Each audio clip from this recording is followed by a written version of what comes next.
अस्सलाम वालेकुम।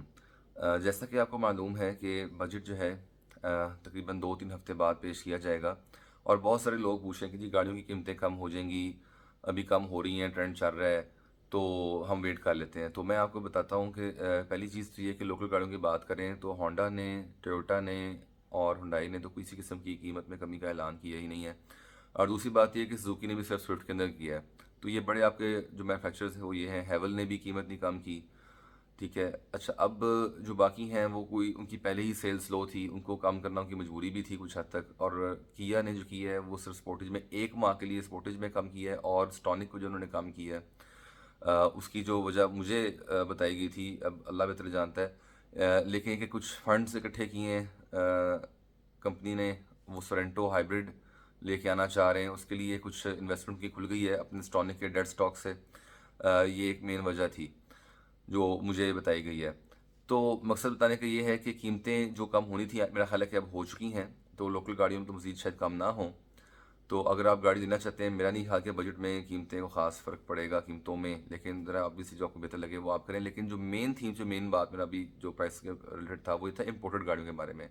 इम्पोर्टेड गाड़ियों के ऊपर जो हमारे लोकल मैन्युफैक्चरर्स हैं वो बहुत ज़्यादा स्ट्रेस डाल रहे हैं गवर्नमेंट पे कि हमारा नुकसान हो रहा है इनकी वजह से।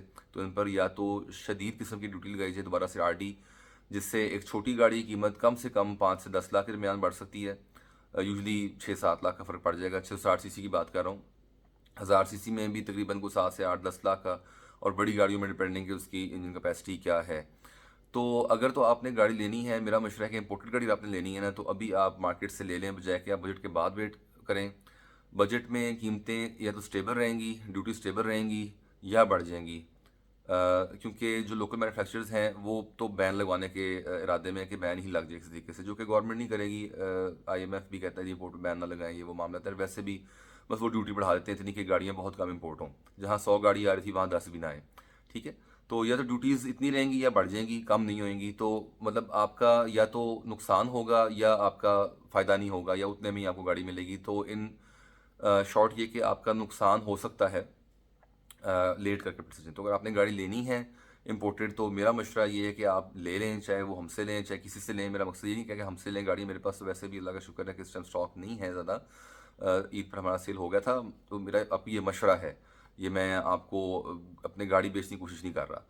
तो क्योंकि बहुत सारे लोग मैंने देखा है कि वो बिल्कुल रुक गए हैं, गाड़ियाँ नहीं खरीद रहे कि जी कीमतें कम हो जाएंगी। तो आप यकीन करें, कीमतें कम होने का कोई चांस नहीं है।